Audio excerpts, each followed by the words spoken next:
He also served as the chairman for the Digital Marketing Council of HSMAI.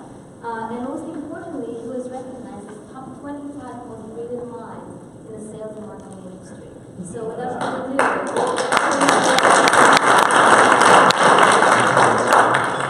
thank you. I think they gave it to me because it was the craziest line out there. Okay. Our discussion today is literally a discussion. It's back and forth, it's dialogue, it's not me just throwing a bunch of stuff up. Although I am in a rush to go through this because I have a challenge for you all, which we'll get to. The presentation is in three portions. One is changing your thought process about what to talk about. The second is to give you new ideas, some crazy stuff, and hope to scare you as to what's actually happening in the world out. And the third is the challenge. And I want you to think about this challenge as we go through this entire process. This is my challenge to you. I'm going to sit on the proverbial water tank with bullseye beside me. I challenge you to give me your gnarliest nut to crack for revenue problems coming up. Realistic, what you're looking at coming up in the future. I was the most scared about this audience because I have the privilege of having them ask me to go through the whole Rocket program about this chapter in the city and those who are representing the city, because you have one of the most unique markets that you work with. You have some of the most talented people that work in our industry represented here. And to challenge you to say collectively that there's not a single problem that can be presented to us today that can't be solved by us collectively discussing the problem. I'll dedicate 3 hours of my time afterwards to follow up if I can answer that question. That may not mean a lot of money, but it means at least I'm willing to invest the most precious thing I have, which is my time. And I will follow up if I can't give you a resolution or direction to whatever problem you bring. I ask that you do bring it to, it can't be a revenue discussion as to rates and parities and things and so forth. We have to follow the same guidelines we're all here for. But give me your problem. Give us your problem. Because this is a rare opportunity. The brain power in this room is crazy. The representation of vendor support is crazy. The people that represent your particular hotels and ownership is crazy. Let's tap it. Let's take a nasty problem and figure it out. And the reason for this is because the purpose of the whole presentation was alluded to nicely by this and by everyone that was represented for the product, that digital marketing revenue management has to become one. It can no longer be siloed. It can no longer be parallel. They're not going to be side by side in the same room. It has to be a combined entity, a singular thought or combination. And I say that, and Jane and I have ideas. She loved the statement I made, and I don't know whether it made it into your video and ideas or not, but I made the statement that revenue management is a lot like driving a car looking through a rearview mirror. You can see where you've been, and from where you've been, you can estimate where you are, but you can't truly see where you're going unless you're looking forward, and that's digital marketing, that data. And we're going to be very specific about what that data really means. We're not just going to throw big words like big data, dark data, and things like this. We're going to actually talk about fundamental data extraction, data use that revenue management and digital marketing should be using together to actually make effective revenue management decisions, revenue generation decisions. So, this is the thought-provoking part of it. We're going to breeze through this as fast as we can, but it doesn't mean that you can't interrupt. Raise your hand. You'll notice there's this little camera doodad thing on the back over there. That's my newest toy. It's Mevo. It can actually broadcast live, which we're not doing, but we are recording. And I can make a little production where it zooms in and zooms out. It's just cool. And then you also saw me walk around with my little thing here. We're going to talk about those emerging things and kind of the scary portions of our conversation later. So let's go through some of these things. All right. CHM for marketing. This came right out of the newsline headline today. I'm not going to read PowerPoint presentations. I hate doing that. But you can see the point. People don't want to buy stuff anymore. We want to experience things to the point that it actually has transcended what we traditionally thought were the goals in life. Wealth, family, and so forth. No, experiences, travel. That's us. That's us. That's what we do. We're the business of hospitality. At the end of the day, whether you're a representative, a GM, a hotel owner, the privilege of being a staff member of a hotel, our purpose is the heart of the servant. We're there to provide the experience that people are brought themselves to enjoy. So, start from the beginning. What are we trying to do? Basically, recap of, we're trying to become one entity. We're going to try a little technique. Forget to tech. All this stuff, the slides, the presentation, the recording, all on the website. Don't worry. You can write notes and all the things that you like, but the slide deck, completely yours. I'll give you the link at the end. The recording of it, and I also recorded a version where I'm not off on tangents, because for those who know me, I'm ADD squirrel. And I talk really fast, which I have to ask. Bonnie's my gatekeeper to this. She'll be quick to point out to me if I start going way fast, which I can do at times, and she'll be like, so please the same courtesy. I don't mind. As you see, I kind of like this stuff. Like a gesture, so. Yeah, it's like, yeah, so I don't mind. As you can see, I kind of like this stuff. So, for those who have iPhones, Android does the same thing. I don't want to give you 2 cents because you have pull your iPhones, which is rare in the presentation. Pull your iPhones. For those who already know this, maybe for somebody that doesn't, show them what it does. But go through these instructions very quickly. And there's a point to be made from this, so that's why I'm not trying to read it off to you. But just very quickly go through, go to your settings and your privacy with your location-based. Now, if you were smart enough in the world where you want to shut off your location-based services, it's not going to tell you much. Am I standing in somebody's way? Sorry. I'm not grabbing about it.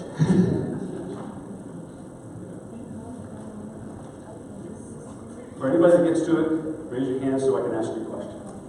Yes? What do you see? Cell network search, compass calibration, emergency SOS.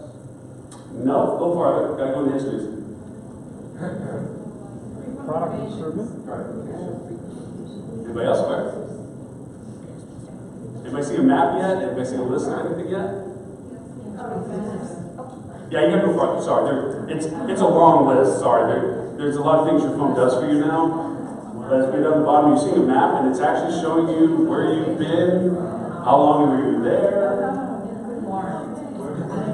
Oh, I'm sorry, I'm mistaken here. Sorry. Yeah, I know. First off, anybody surprised? I mean, this is kind of not new news, but is anybody surprised by this information? No? The idea of bringing this up is to put your mindset to stop being what you're doing right now as to whom you are. As a revenue manager, whether you're a product provider, whether you're in whatever position you are in the hotel. And to think about how it is that we operate as services to those who use our services, aka become a marketer. This is data that's available. Now, obviously, for doing the iPhone, Apple has this data. Well, any location-based service that uses Apple products as an app has this data.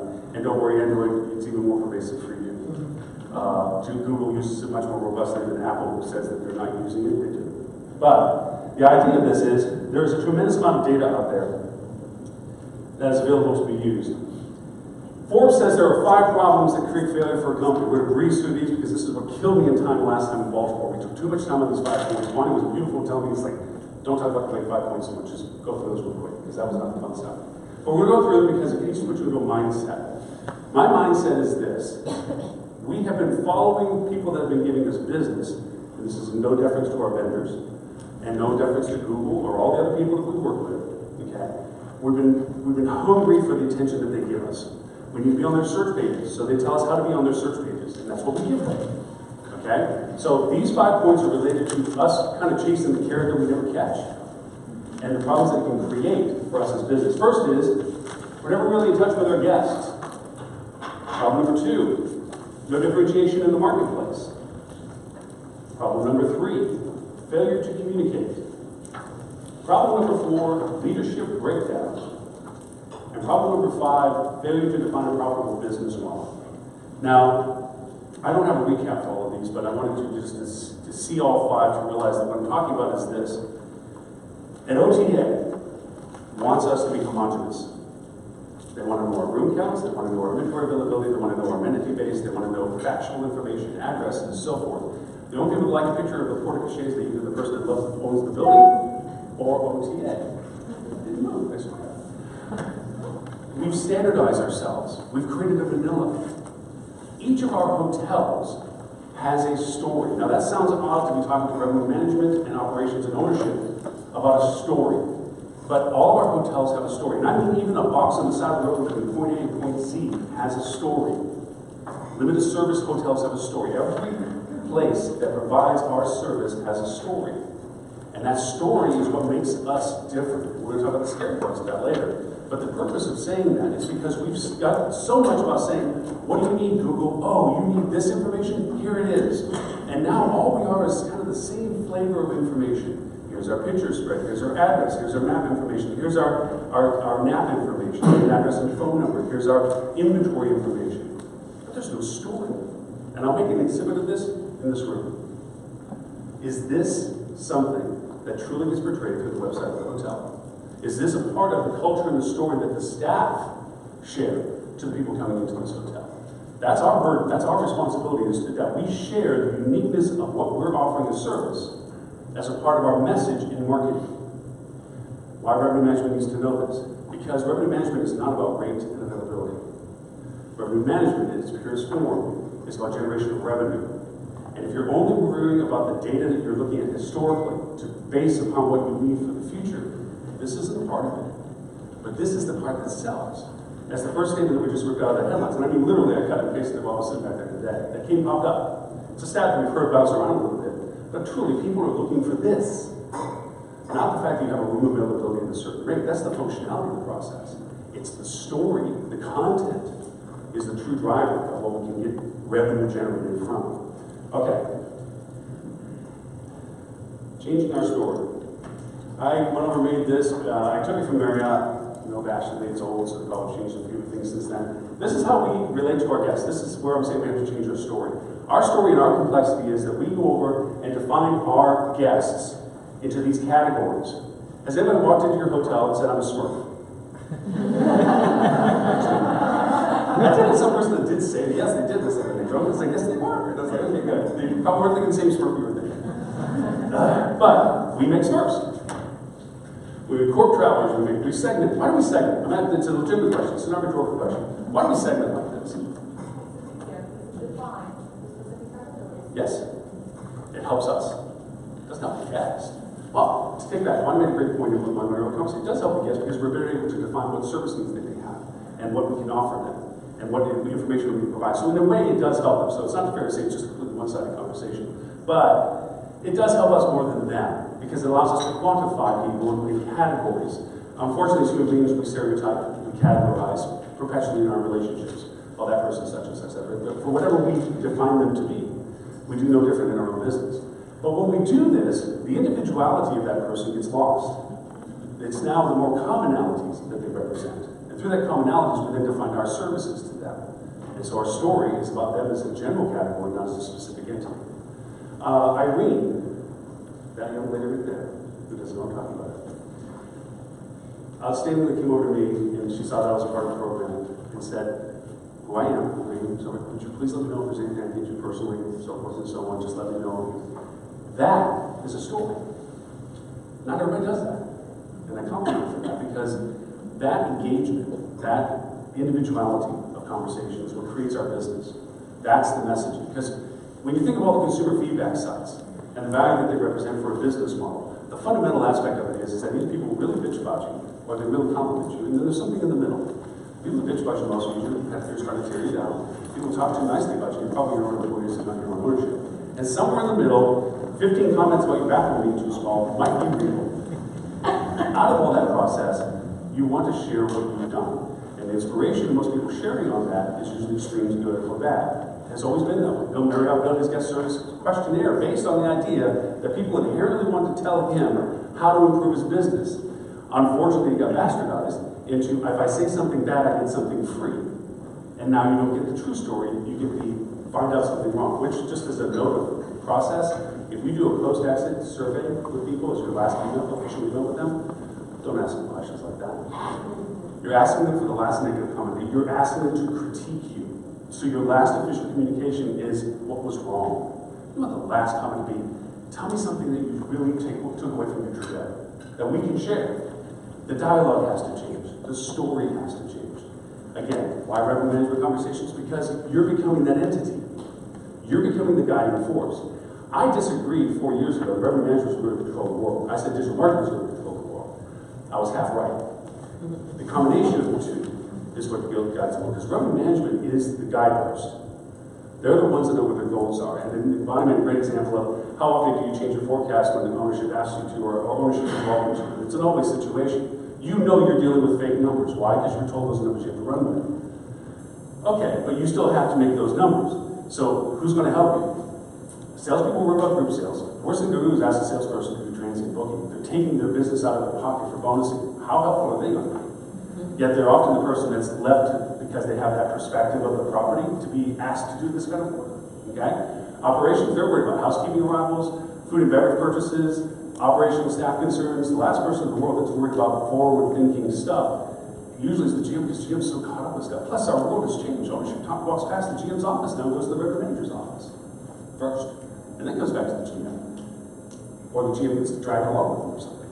So, with that in mind, our paradigm for marketing and revenue management has to change. So, this paradigm has to shift. Okay. This, real quickly, is how we see what we do with our guests. Which needs to say it's wrong. This is the part I want to start talking about. This part is your part. This unshaded part. This is the information as revenue management you work with. You know booking windows. How do you know booking windows? Historical data, demand cycles.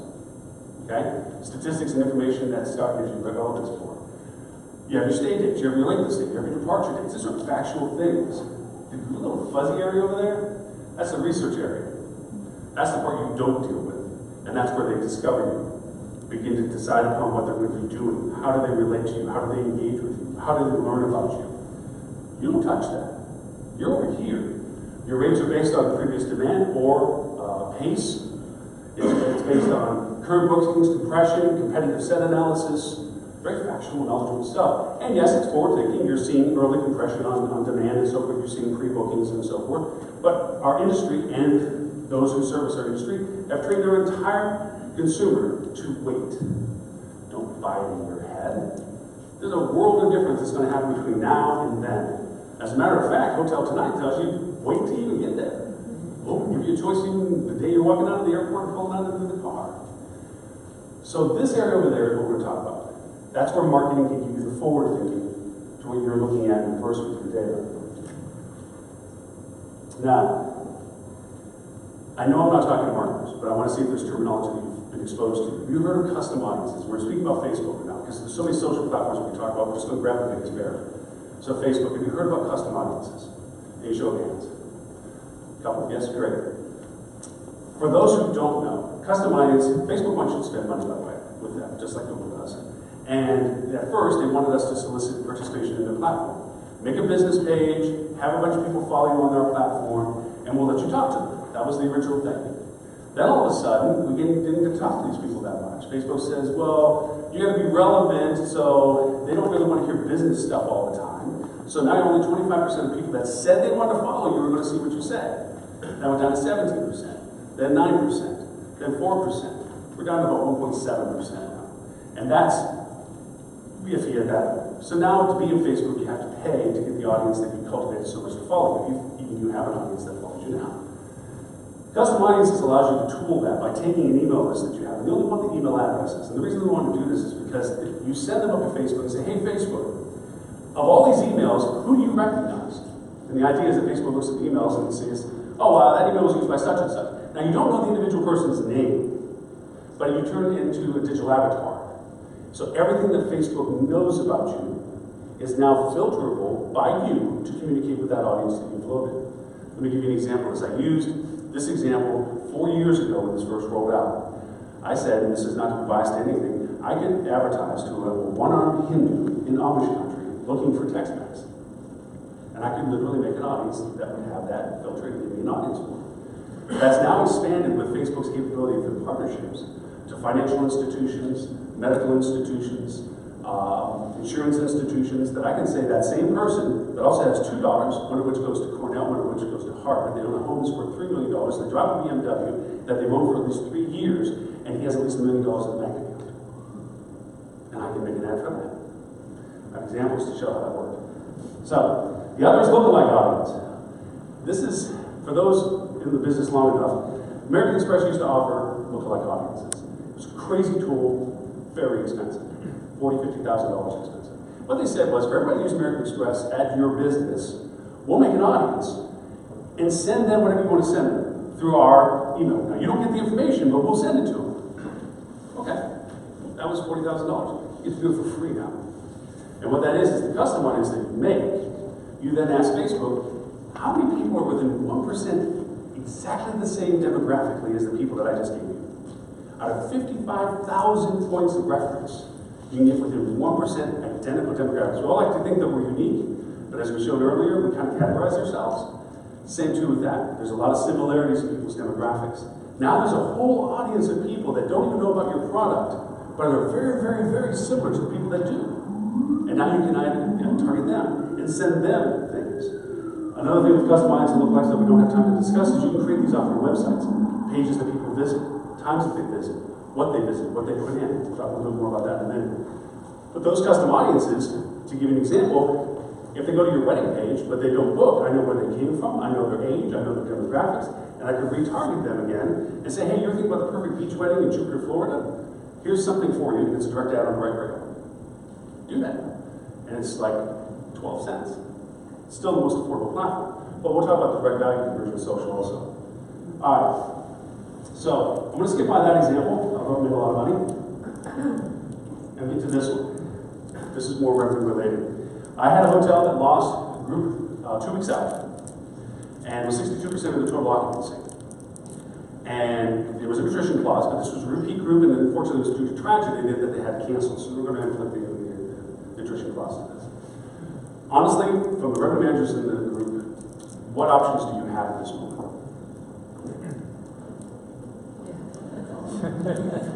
Yeah. Okay. It's the only metaphor I can come up with. Yeah, great. Hope there's still residual demand to market. We know we're going to put money back on the table because the people that are already pre-booked are going to see the specialty rate. Yeah, let's just grin and bear it. You know, we're going to have to eat what we can and get what we can for the mentality. We took a little different tack to it. What we did, you read as I talk, we took the custom audiences. Now, there's a whole mess of if this you can kind of mentality. There's a lot of PMS systems out there that you can't extract certain types of data. If you're a brand hotel, there's certain ways you get around the brand not letting you do this, which I won't talk about in public, but I can tell you otherwise that you can extract certain data points. But what we did do was create a custom audience of those who are already on the books. Took your emails, threw them up, made an audience. Then we said, okay, 2 weeks out, nobody's going to fly here. That's past the flight window. It's drive market, 150 miles, 2.5 hours, usual time spread for drive market for this particular case for this hotel. So we made a custom audience of those drive market. And then what we did was we went to the PMS system, pulled out everybody by zip, within a radius of 250 miles, and made a custom audience of them. Then we went over to custom audience of people that stayed the same time last year. Hey, they stayed last year, they're in the propensity potential of staying the same time this year. Made those audiences, put them all big pile together, but made the audience that was already on the books negative, meaning what we're about to do, they weren't going to see. Launched an ad, gave the group rate. Dramatic world, sold out. Doesn't always happen, but that's why it's on the presentation. It did. It's targeting and converting. It's realizing who you're speaking with and identifying them to such a degree that you can then give them the product that they're most interested in. That's what marketing can do in collaboration with revenue management. Marketing in its own entity would not have known of the environment. Did not know there was a loss. Did not know what to do about it, rate-wise, whatever. The collaboration of revenue management, identifying what they could accept as yieldability in a market, in that segment, digital marketing came back and said, this is what we can do about it. Okay? That kind of communication is what we're really trying to get to. Okay. 2 more examples. And this was banging a red button like a monkey here. Because it never made sense to me why nobody ever figured this out with these. Has anybody been to Focusrite? It's really cool. Very expensive, very cool. They rotate where they go to. In this case, this is, and I don't mind them saying this, is down the Diplomat down in Hollywood. And the company I used to work with, Hotel Ownership Group, we had a hotel just up the road, the Hollywood Beach Marriott. And I was speaking at Focusrite that year, and I lived in the market, but I didn't want to drive in the traffic in the morning, blah, blah, blah, I was lazy. And I thought I was going to stay at the hotel at the dip. $4.99 was the rate. Yeah, the company's not great. But I thought, in case the Hollywood Beach Marriott wasn't sold out, I'll see if they had space. So I called them up and say, hey, you guys sold out for the days, blah, blah, blah. What do you mean sold out? Why? We're only 62%, or 60% or something.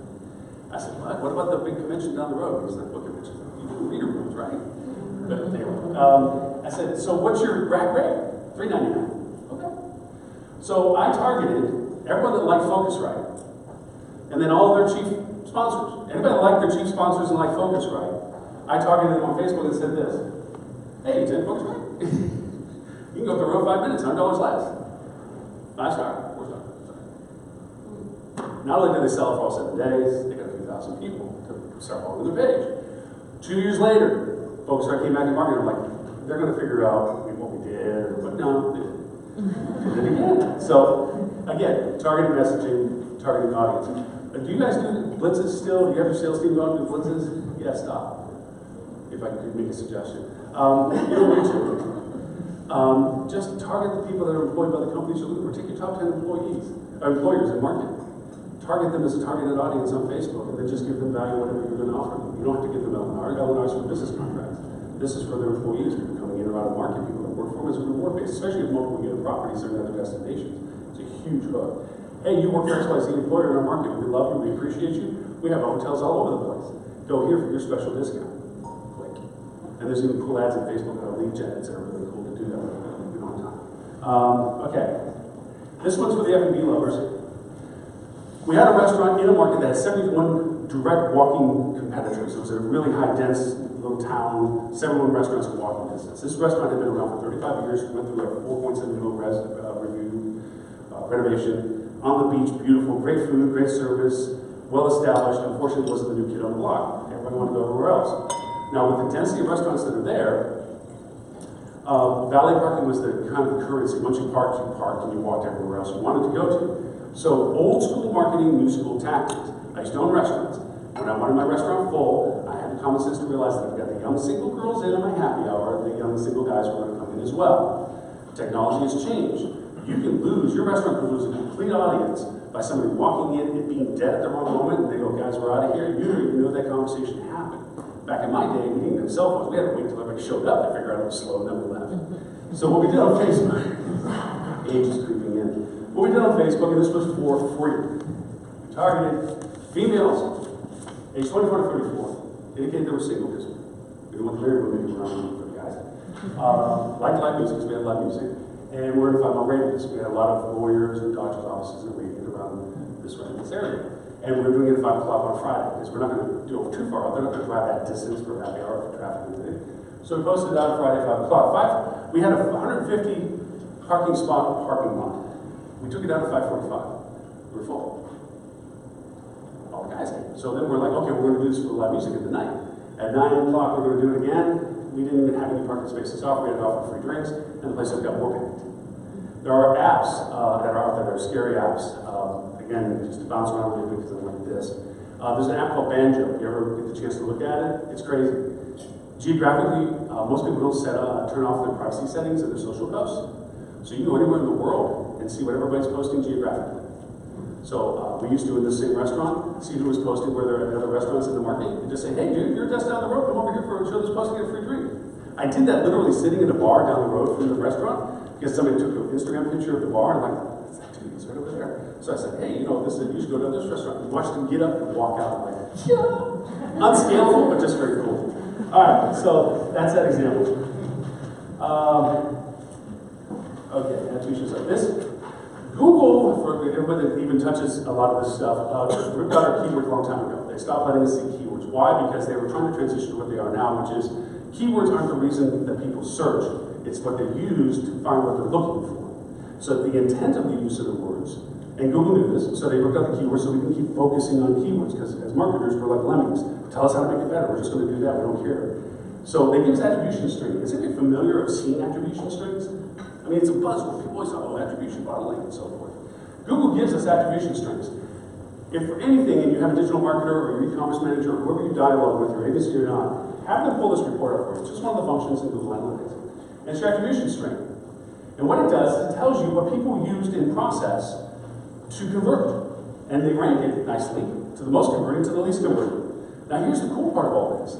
Your social, you can track and know what engagement you have. Your paid, the advertisement, you know what people are clicking on. So you have that metric as to what ads were working. Organic, you have your organic results as to what people are passing through your website. So you have all the strings information that you need to determine what actually happened in these processes to generate the conversions they had. So without spending any more money, you can do simple things like, say for instance, let's just pick one that has 3, right about here. They went to your paid ad about the Tulip Festival that you're having in, because you put an ad about having a rate for the Tulip Festival. Then they went to your social post about what to do when you're at the Tulip Festival. Then they went to your organic page, 20 things to do when you're at our hotel, one of which was the Tulip Festival. Guess what you should slice out and make a separate page of? and let that be the part of the string instead of just finding it on the top 20. Now you expand the content about the event that seems to be particular to that string and improve the conversion. If you improve conversion from 2 to 3%, mathematically, how much of an increase in revenue are you looking at? Is it just 1% more? No. It's tenfold and beyond more. It's exponentially larger for that. And you've spent no additional funding to create that increased value proposition. Again, the combination between revenue management and digital marketing. Okay? And I should put that a little over time. Sorry. This isn't just for event only. Real quickly, this is 2 strings of information. One was a Facebook post, which is the little thing there. And then this is your Google Analytics. Google has another big tool, again, that you may or may not know about, that gives attribution value to each page in your website. It says, how did that page contribute to the revenue generated by your website as a whole? That was my computer. Sorry. And so it tracks each page's influence on the revenue it generates. So this post, and you should always do this, whatever you post on social has to go to a place. It has to go to a source of content. The post shouldn't exist on its own. You're not a direct channel driver. As a matter of fact, social truly, that's bad. It is really poor in direct channel conversions because it's not a direct channel converting process. It's a contributing process. It's an augmentation. It's a symbiotic relationship of social with the other direct channels you work with, or other channels, not even just direct channels, other channels you work with. So when you do things on social, you should always augment, in reality, something else. In this case, there was a page made. This was a Halloween event. Halloween, specific topic, seasonal thing. So you would think after Halloween, nobody really cares about that Halloween page. This went through in process, and you can see that this one still has little bumps and stuff, and so this is flat pan dead. This is after the post was gone for traffic. It never had any more traffic again. Nobody engaged with it anymore. But the page kept getting a little wavy traffic. Because Google finds some intrinsic value of data with each and every page that you have. So it might have been used in indexing, it might have been used in other content. But anyway, this generated this page, according to Google, an additional $30,000 in revenue.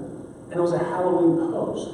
Certainly not contributed to the original post on its own, but over the course of 1 year, that much more money. So nothing goes for naught if you stage correctly with what you posted. Okay, there it is again. All right, I keep forgetting that these extra buttons. All right, now for the really cool stuff. That's the fun stuff. Okay. All right, anybody using Tableau? Tableau? Yes? Okay. Very cool platform. All right. So this is on Tableau, just so you know. Have you heard about the term Google Tag Manager? Google Tag Manager? It's a shell. Basically what we're doing is getting really crazy with putting tracking codes on it, because remember, everything's supposed to be tracked online. So you kept putting these tracking codes for all your activities, it kept crashing the web page. It wouldn't load completely. So a lot of those tracking points wouldn't come through, and you wouldn't actually get the information. So Google said, and Adobe and a few others, so Google's the only one, we're going to make a tag manager. What that means, you put one code on the website, and then you stuff whatever tracking you want in that code, and we'll track it for you. Okay, great. But it does more than that. It tracks everything on your website. Everything. So, as revenue manager, I'll ask you a question. How helpful would it be if you knew when people were interested in coming into your hotel and from where they're interested from? Not bad. Now add that to your revenue management knowledge. You know rate resistance on feeder markets. You know history of feeder markets. So now, if you took all that data and put it together, I made a slider. And what I did was, in Google Tag Manager, as they came to the website, I knew their origin that they were coming from to search, or come from just from my website. When they put the dates in those little windows, saying I'm interested in these dates, you can track that stuff. So now I knew people in Philadelphia were looking for these certain dates, X number of days ahead. So all I did was made a slider saying, you probably ask yourself this question, I need business on the week of March 7th through 14th. How am I going to get the business? Put all this data together, make a little slider, slide it over to that week, and it shows you the lead time of interest by market. These are the markets, and I ranked them so that it wouldn't make dots all over the place, of your top 20, as to the lead times. Oh, wow, so if I want to get business for that week, well, I missed that window, or whatever, or Miss Phoenix, but hey, look, Atlanta, Chicago, maybe I should target there. Because that's where you begin to get your real revenue generation. It's rather than just scattering out universally your advertising campaign, targeting with your revenue knowledge where your feeder markets are, at what time of year. Now, as revenue managers, you're like, look, Chicago, I'm looking for a 199 rate. Their great resistance is 169. I really don't want that business, or I want this much of it. Well, you can do that. What we did, I did this. You also can track what channels were used. And this one is an aggregate. It shows the top 20 markets by that same little slider of day as to what markets contributed the most revenue for that date period based on AER, the total revenues at AER, length of stays, and cost of service. And then what channel they use the most of. So here's the cool part of this.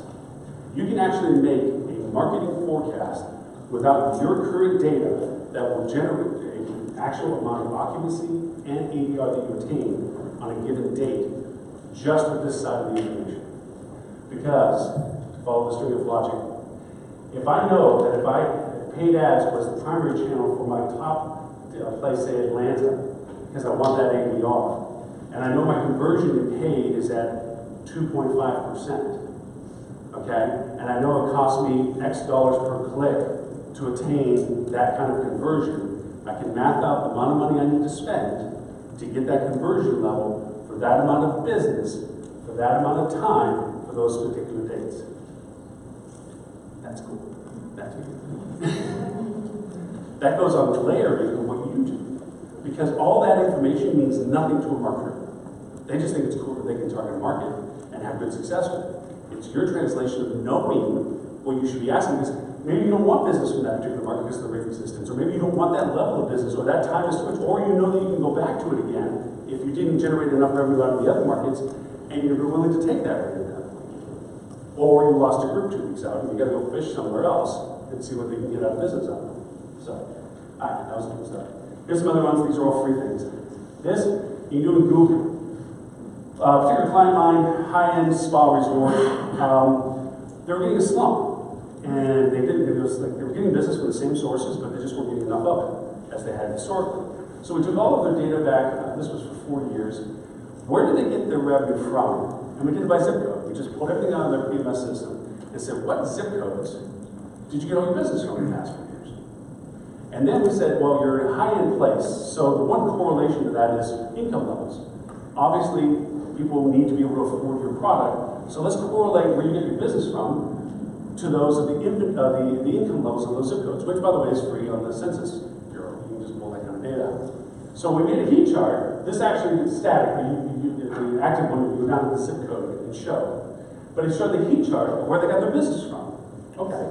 So what we did was a simple quadrant.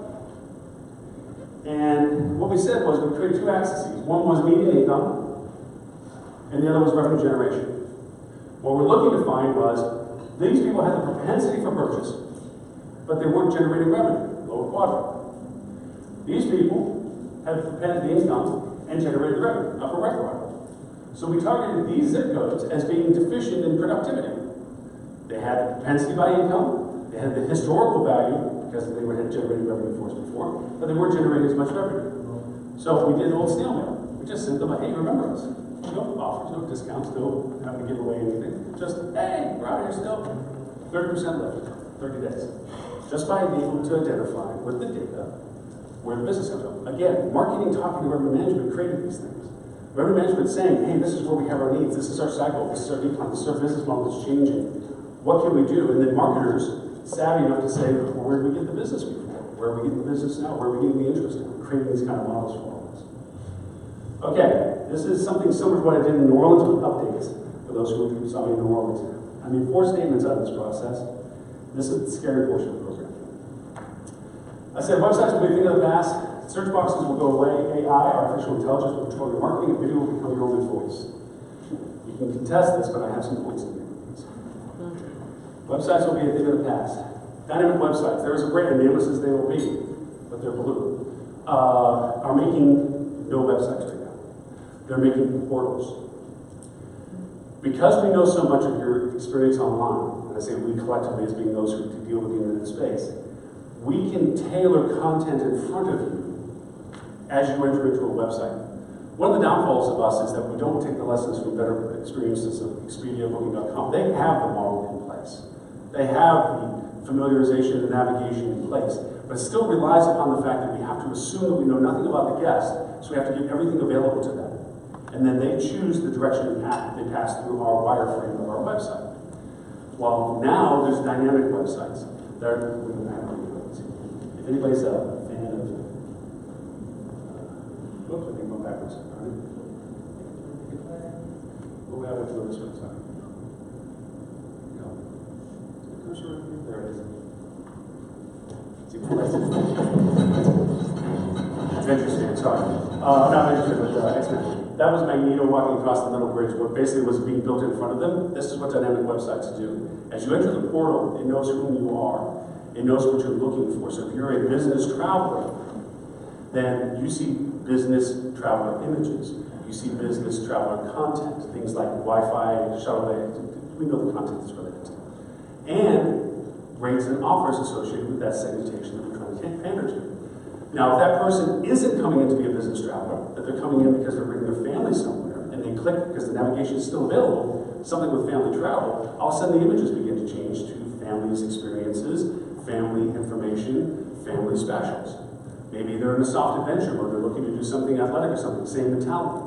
It is literally being built now that websites are nothing more than a gateway that you pass through, and then the data transforms in front of you as you enter into the web space. And you can see I watch a lot of those videos. Okay. And let's go back to this side. And all right, bots and AIs. A lot of things happened this past year that people didn't realize. They say that 16, 17 will be the time to go back and saw that the world changed for us. We talked about this voice-activated command stuff, and that was all controlled by Siri, controlled by Amazon, controlled by Google. They opened up all that programming to all the developers now. So now apps can be built and services can be built using those service platforms. Now, that means that it's gone from 1,000 programs to 100,000 programs that are using these things. Why is that important? We'll get to that in a little bit, but I want to make us some bullet points here. We talked about Amazon Echo earlier. When Amazon Echo launched, it had 16 functions to it. It now has over 16,000 functions to it. 16,000 things. Now that doesn't mean you use all of them. Some of them are redundant, just like app stores, there's multiples of the same thing. But the functionality of that, so now Google Assistant's in there and so forth. Now, Microsoft went a different way. We don't hear about Microsoft's home thing or whatever. They went into cars. Any idea why they went into cars? What's cars got to do with it? It's estimated that the kids that are born today will never own a car. Just don't need it. Picture the autonomous vehicle. Every major manufacturer is making an autonomous vehicle right now, and a lot more than just the manufacturers at this point. But they're all trying to make fleets of autonomous cars. Our experience with car ownership has been, oh, I'm young, I need a two-seater, Corvette, something about it, or 55, if you want to go through the child again. Or family, we need a minivan. Or, gee, I wish I had a pickup, but I have a friend that's a pickup because I got to move stuff. Wonder if you just bought into the fact that you could ask for whatever you want to, and it shows up at your front door whenever you needed it. And that was your car. You bought access to a car, or a van, or a truck, or whatever it's going to be. And when you get into it, what are you going to talk to? Microsoft, what is you? Them. Because that's where they put all their time. Chevy, Ford, it's all Microsoft. You talk to it. And the reason is because once we get connected to a system, I'm an Apple person, you're an Android person.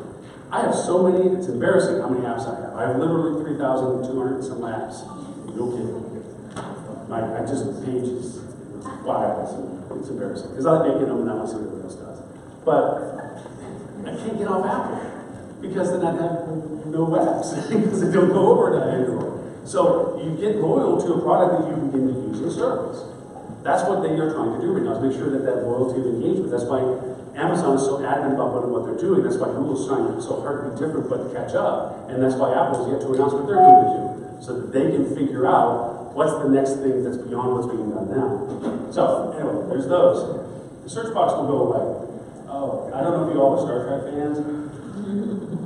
This is the fun one. I'll play a little bit of it because it's just fun. You're joking. Perhaps the professor could use your computer. Please. Computer? Computer?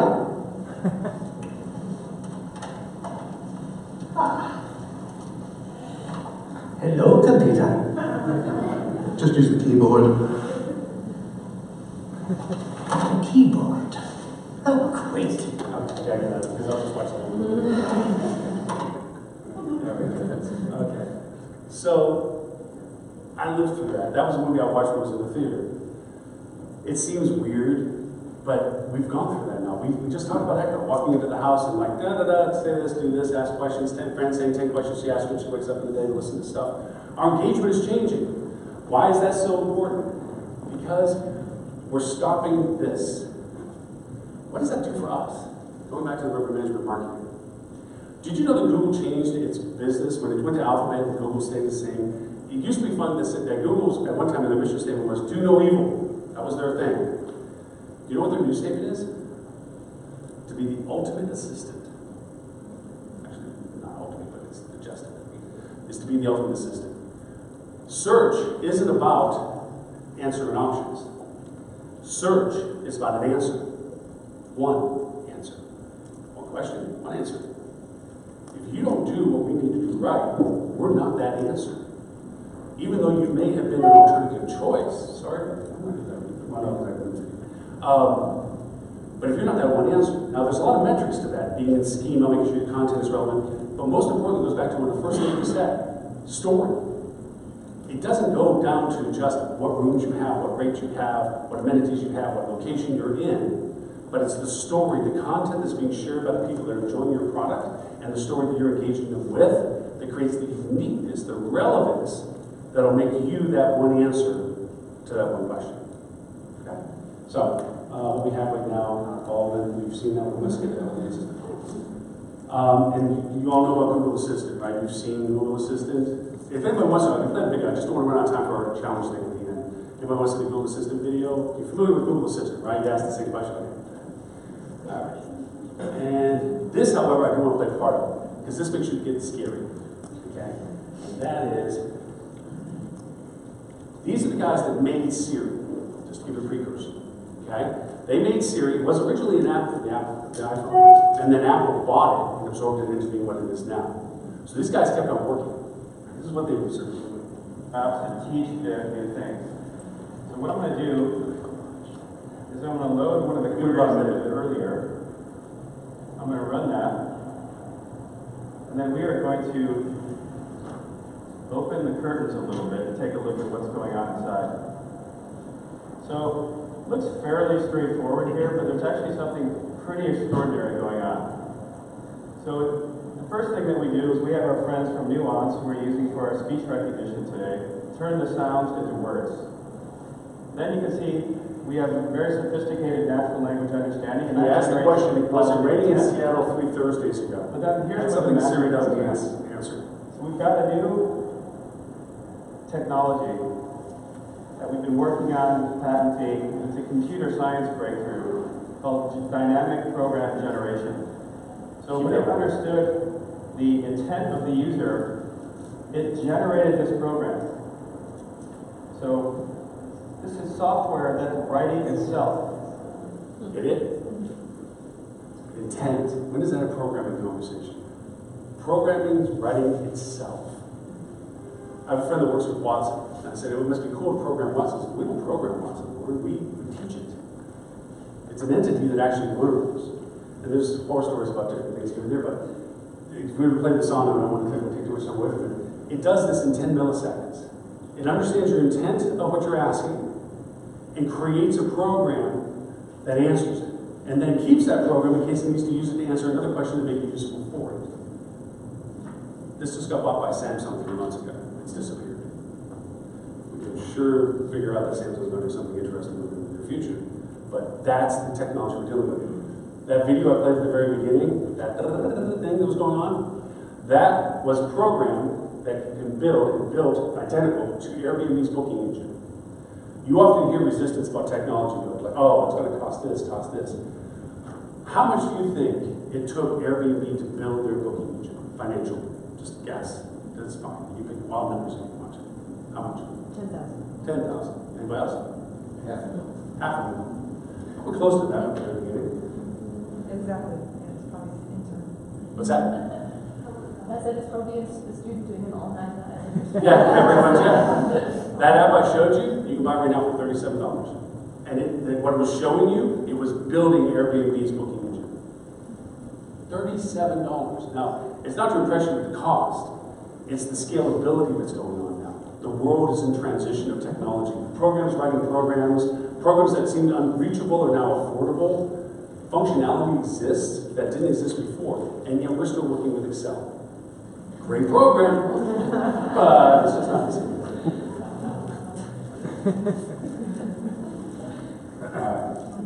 All right. Again, going through this, these are the same things we're dealing with. We are talking to inanimate objects. We are dialoguing as if they're an entity, and we've seen plenty of things on YouTube where you put Google Assistant and Siri together, Google Assistant and Echo together, and they talk back and forth. And the kids, as mentioned earlier, they start talking to Amazon as if it's a person, and they argue about what they're asking and so forth. Our world is changing literally in front of us about these things. Okay, meta search. We can try this. I don't want to take too much time on this. This is kind of a funny game where you go over and answer questions. So if you want to take out your phones and text to 22333, my name, Loren Gray, no space. We'll see if we go to the first question. And we don't. That's okay. Did it? Yeah, did it? No? Did it? Yeah, you did. Okay, good. We'll ask you some questions about meta search, because for every major you should know about meta search and know what's in meta search. So very quickly, if you've texted or if you want to go to the website, you can do the same thing. polled.com/. Well, this is a cool program called Poll Everywhere, which if you want to give people who are falling asleep in the presentation to get back engaged, so one of these things. All right. A chevron. Do you know what it is? If anybody answers with that texting, we're good. Yay! One person knows what it is. Or is it possibly a gas station? Okay. We have one more question. We'll do it quick. All right. Next question. 3-pack, which is not so a-specific to metasearch, but it is in the metasearch profile now. You know what a 3-pack is? Okay. Price parity and review matrix.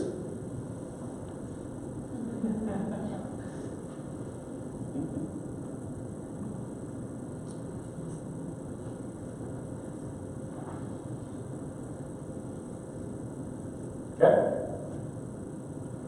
Hotel Finder. We'll cut this off and go there because I want to get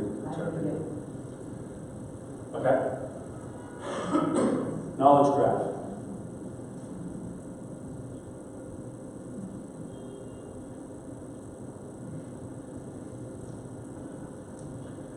All right. Very quickly, that's what they are.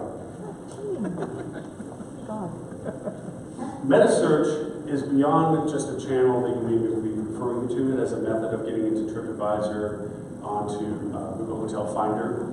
Okay, Metasearch is dynamic data. I was working with some clients that asked me to do dialogue between it and what to use Metasearch for. It's dynamic content, dynamic data, real data. You've seen ads that say buy starting at $199, but when you click on it, there's no $199 left. That's a static ad. That's I keep wanting to use that word today. That's terrible.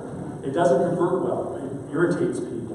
Okay? Dynamic ads are ones that actually can be relevant. To make a point, these are the places that you need to be. We don't have time to speak too much into that. Google Trips is an example of something that's being used. Google has decided to do cross-device tracking. It's great. This is what I want to talk about. Anybody familiar with Facebook DAT? Dynamic ads for travel. Facebook realizes that nobody wants to click on an ad that doesn't convert. They don't make money because the people that are giving them money aren't going to give them more money because it's not producing anything. All of this stuff is dynamic content. Remember I was talking about what Facebook knows about you? It knows what you're interested in, what your friends are sharing, whether you responded to pictures from people's travels, you're posting pictures of travels, you're referring to some of your travels, where you've traveled. All that data Facebook knows about, in addition to all the other data that it has connectivity to. So all of that is used to determine what it's going to show you in these ads. Legitimately, that rate is available at the time the ad is being shown. Legitimately, that's the inventory that's available. Legitimately, they know you're a member. Legitimately, that the hotel is being featured for a variety of reasons, whether you pay or not. Okay? And the image is chosen for you because of the demographic you represent that Facebook knows about you. All of that data is generated for the individual user. So the categorization we create for people, the things that we put them into the silos of trying to identify them, is dissolving. We're able to literally market to one. We're able to identify the individual to such a degree that we can create an ad that is specific to that individual engagement. This isn't theoretical. This is working right now. You have access to this right now. So that you don't have to just decide, I need to post something on Facebook, or gee, you want me to throw up some retargeting. Retargeting goes to programmatic, programmatic goes to dynamic, dynamic is meta search. That's the scale of all this. How we traditionally do marketing is changing into this now. Okay, that is about all that we have time to do this for. I want to, Lucy, I want to show you Lucy. You have to ask the question. Lucy, you can play. Lucy's scared. Okay, just play with Lucy. Just a little bit, Lucy, because it sounds like... Imagine all the data you own, license or rent. Every research report, every article, every commission strategy deck, all collected, read, remembered, and accessible by simply asking a question. Now, think about having that ability across your entire enterprise. Imagine a marketing assistant who could answer your marketing questions, no matter how complex, crunch massive amounts of data, work quickly, helping you to create plans in as little as a day, free up your time for higher level strategic problem solving. Introducing Lucy, the future of marketing research, segmentation, and... I want her. Yeah. You can send copies of reports, just copies, just shove it in there. This is Watson for marketing. That's what it exactly is. It's called Lucy. It's running. You can buy it for $30 a month if you want. Seriously. You can go and get it for $30 a month. And you can shove in all the data you want, send all the scanned copies, JPEGs you want. And it creates correlation values that sometimes seem crazy and absurd, but it takes structured and unstructured data, not to get into the details of the difference, but obviously there is. And it shoves it all in a big pile and gives you analytical value propositions. And eventually, if you correctly assimilate the data into it, it'll start giving you accurate answers instead of strange answers, which I've already tried. And it gives you some pretty strange correlations. So, Lucy is now. These things are now. The DAP program is now. Metasearch is now. The convergence of digital marketing, looking forward with the information that you need to target correctly your management, is now. You have to realize that it's not just, oh, hey, wouldn't it be great? It's something you have to do. You have to start talking to your digital manager. So, I'm going to put where do you go find all this stuff? Oh, crap, I didn't talk about video. Never mind. Let's go through all those. And digital VR. That's the camera. Oh, by the way, that's the camera I was walking around with, the 360 camera. Facebook Live. I mean, I do live show. I don't. Some of you know me from the live show too. We do a live weekly show for HSMAI every Friday. We get between 1,600 and 2,000 people from 22 countries every Friday. We get crazy people on the show that are just brilliant people. We get from brands, from vendor service providers, from hotel ownership groups, everything on there, and we dialogue. It's little pictures. So if you ever want to join, it's always open. We always give it a chair. Just to make sure that you have your camera, you can turn it on and talk, or you can just chat on the side. Anyway, that's on. We do it on Facebook, we do it on Periscope, we do it on YouTube, we do it on Instagram, we do broadcast on all four at the same time. So that's where you find all the presentations and the recorded version of this, which we didn't jump over some things. Again, you'll have the deck and make sure you get all this link. What I want to get to for the few minutes that we have for this is, who's got the number problem? Who's taking the time to think of, this is something I'd like to try to crack with you, people who got it. And I didn't put what do you call a person when you put them in the audience? What is that, a plant? Or I don't have any of those. I don't think anybody that I can go to right off the bat. Record problem. Come on, you have them. It's not that the world's perfect right now. You got something coming up. What's coming up that you don't know whether or not you want to turn left or turn right on? I want something to talk about, because it is a challenge. I put the challenge down. If I can't solve the answer in the few minutes that we have, you get 3 hours of my time, so I can't. So give me something. Sir.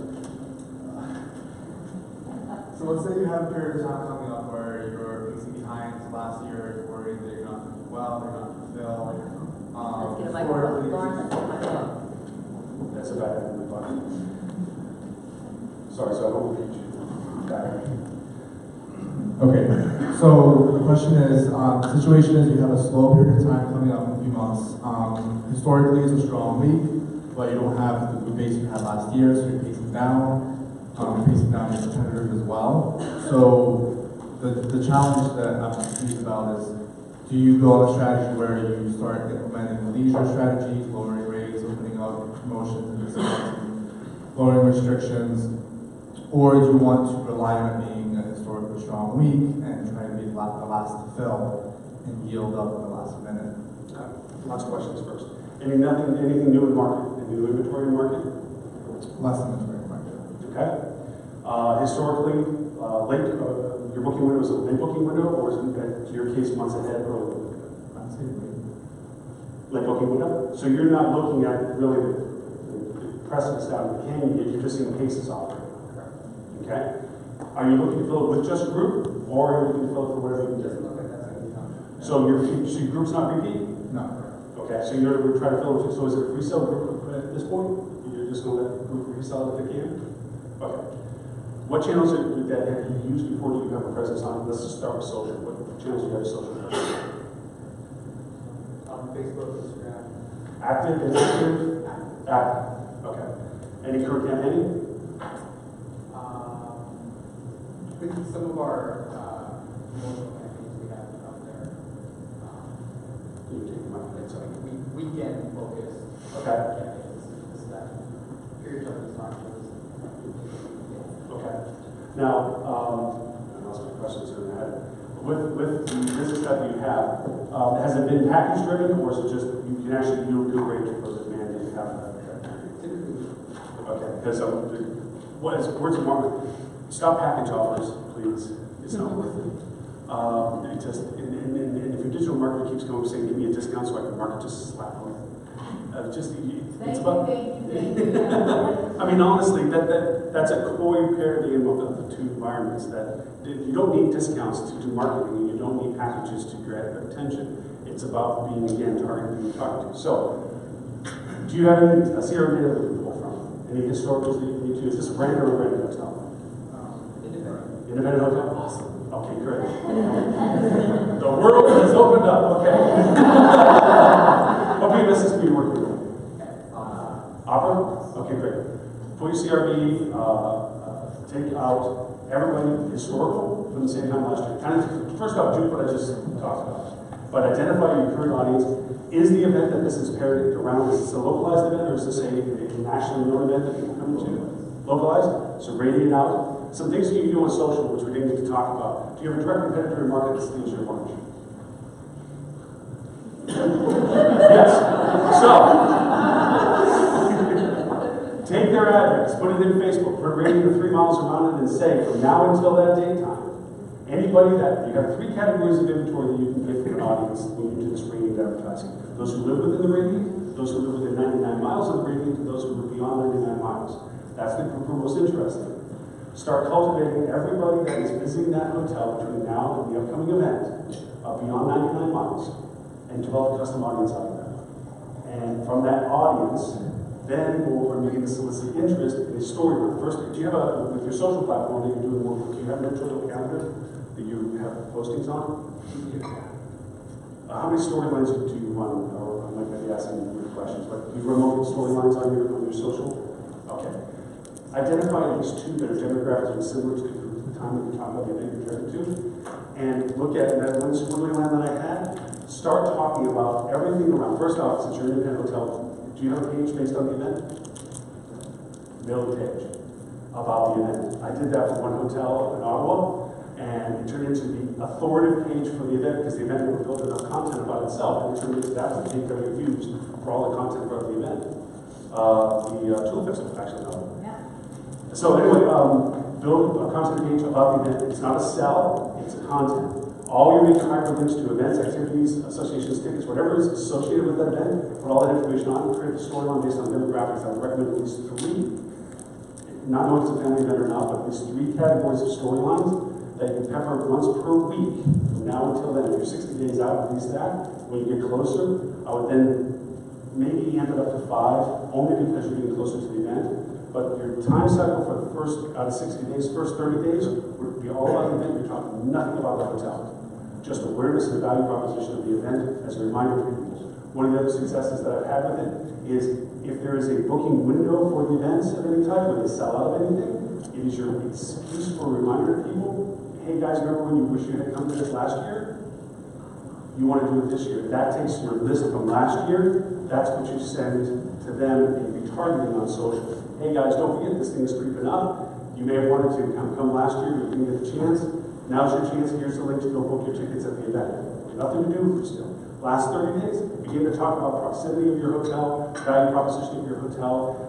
See what content was shared last year on your social platforms, the people that enjoyed the event while they're at your hotel, and reconstitute those. There's legality to that. I would reach out to them directly and say, hey, you were here last year. Is it all right for us to share what you shared with your postings of how much fun you had with us? There's a platform, which I'm not trying to sell anything, but there's platforms that handle that for you. But since you don't have one, that's a little thing to do with it. We're only talking about social now. That's the one part. On the custom audiences for Google, I would take the same custom audience that you put for Facebook, you put it into Google, and demographically string them out on Google for people in the same rating of travel market for the event. I would then target them on this current first 30 days, actually first 2 weeks. I would then identify them only in an awareness campaign, still not selling anything, you're still spending money, but you're selling them the event as a conduit. You're just relating, people are identifying your product with the event. On the last 30 days, I would change that to your offering all the service values. Here's our link to all the information you need. On there's a booking link, all that stuff. Your ad campaign for Google audiences for the last 30 days should be directed to your site, your page that you created for the website. That covers Google, that covers Facebook. Do you handle any other social platforms, or is Facebook pretty much started? Okay. Do you have any sponsorship or relationship with the event itself? Okay. I would solicit if there's a possibility to use legitimately their content that they've already developed and their logos if they're allowed. Maybe some events allow you to use it without endorsement. If it's a scalable event, they might ask that you have to sponsor them to use that. But I would entertain the idea, given the fact that this is an anchor point for you, whether it would be worth dollars. I mean, it could be too expensive, I don't know. But to at least ask them that. Out of that process, I would then see who's in your market. There's a great app called Trends Map, which allows you to see who posts in your market on the social platforms, similar to the Banjo thing. And I would go over and see who's an influencer in your market. And you can solicit them on a social platform to see if they'd be willing to cover more content about the event in a relationship with you. So that in the process of the event, those who are at the event, you have a heightened exposure, even though they may not be staying with you, about your relationship with the event to cultivate the following year so you don't have to go through this process again. And that's, I don't know, we're running out of time. That's about the shortest I can come up with. But those are just a couple of the things. All right, cool. Did we run out of time? We did. 10 minutes ago, Loren. So, well, listen. remarks. No, that's it. I wish we had spent more time with it, and I'm sorry. And No, honestly, I'll answer more questions afterwards if it helps with anything. But thank you all very much for the time and the patience going through the box part. But thank you very much, and we'll talk to you again soon. If you have questions, you can grab me. I'm back.